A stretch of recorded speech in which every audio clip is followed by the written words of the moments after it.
Mort le 3 février 2023, Paco Rabanne, de son vrai nom Francisco Rabaneda y Cuervo, est décédé à l'âge de 88 ans à Port-Salut, 29, où il s'était installé depuis de nombreuses années, selon Telegram. Né en 1934 à Pasaia, le jeune homme avait fui la guerre civile espagnole avec sa mère, qui a travaillé à Saint-Sébastien comme première main chez Balenciaga. Alors qu'il avait 2 ans, son père, officier, avait été assassiné par les armées franquistes. Reconnu pour son amour de la spiritualité, il a affirmé avoir vu Dieu 3 fois, de la mode et du parfum. Il a révolutionné la haute couture en présentant à 32 ans sa première collection de mode composée de matériaux industriels baptisée Manifeste dans les salons de l'hôtel Georges V. Il fut d'ailleurs l'inventeur de la mythique robe en métal, en papier et en plastique. Avoir créé les premières robes en métal, en papier, en plastique moulé, voilà mon héritage,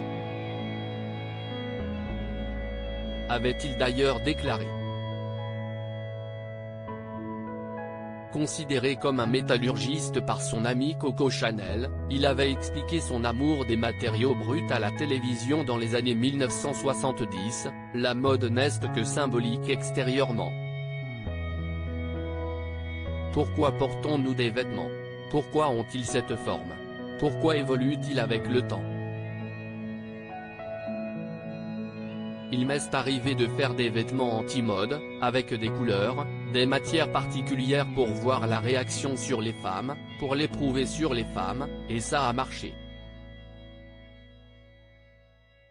Vous ne pouvez pas savoir comme certaines formes et couleurs déclenchent des phénomènes de refuge chez un être. Paco Rabanne Forever. Bouleversé par la mort de cet artiste incontournable, de nombreuses personnalités ont tenu à lui rendre hommage sur les réseaux sociaux. Amis du couturier, Amanda Lear et Carla Bruni ont fait part de leur immense tristesse suite à son décès. Paco Rabanne Forever. Bye my friend. Écrit ainsi l'ex-femme d'Alain Philippe Malagnac en légende d'un cliché où elle porte une de ses créations. De son côté, l'épouse de Nicolas Sarkozy a également partagé plusieurs défilés où elle avait travaillé avec le créateur, devenu un proche.